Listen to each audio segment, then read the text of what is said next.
సింగరేణి కాంట్రాక్టులను ఎందుకు రద్దు చేశారో భట్టి విక్రమార్క బయటపెట్టాలని డిమాండ్ చేశారు బీజేపీ రాష్ట్ర అధ్యక్షులు రామచంద్రరావు. ఇందులో ఎవరికి ఎంత ముడుపులు ముట్టాయని ఎద్దేవా చేశారు. సైట్ విజిట్ అనేది తమ వారికి టెండర్లు కట్టబెట్టడానికే అని ఆయన ఆరోపించారు. సింగరేణిలో జరుగుతున్న అవకతవకలకు బీఆర్ఎస్ కాంగ్రెస్లే కారణమన్నారు. ఈరోజు మనం చూస్తూ ఉన్నాం, రాష్ట్రమంతా కూడా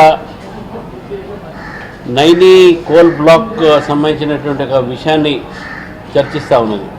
సైట్ విజిట్ అనేది వీళ్ళే కాంగ్రెస్ ప్రభుత్వం తీసుకొచ్చింది. దాని పేరు మీద అక్కడ పోయి మీ యొక్క సంబంధించినటువంటి వాళ్ళకే టెండర్లు ఇవ్వాలనే నిర్ణయం ఎట్లా తీసుకుంటారు. కాబట్టి ఈరోజు కాంగ్రెస్ పార్టీ బీఆర్ఎస్ పార్టీ రెండు కూడా సింగరేణి పరిస్థితి కానీ, ఈ నైనీ బ్లాక్లో జరుగుతున్నటువంటి అవకతవకలు కానీ, సింగరేణిలో జరిగినటువంటి అవకతవకలు అన్నిటికీ కూడా ఈ రెండు ఒక ప్రభుత్వాలకు కారణం. నైనీ బ్లాక్ సంబంధించిన దాంట్లో కూడా ఈరోజు ఎందుకు క్యాన్సిల్ చేశారని చెప్పేసి కూడా భట్టి విక్రమార్క గారు చెప్పాలి ప్రజలకు.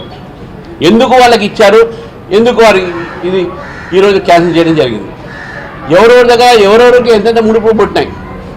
కాంగ్రెస్ పార్టీ వచ్చిన తర్వాత ఆ ప్రభుత్వంలో అనేకమైన కార్పొరేట్ సెక్టర్స్ ఒకరి మీద ఒకళ్ళు మంత్రులు దాంట్లో ఇన్వాల్వ్ అయ్యి, ఒక మంత్రి ఒక పిఏ తుపాకీ పెట్టి ఒక సిమెంట్ కంపెనీని బెదిరిస్తారు.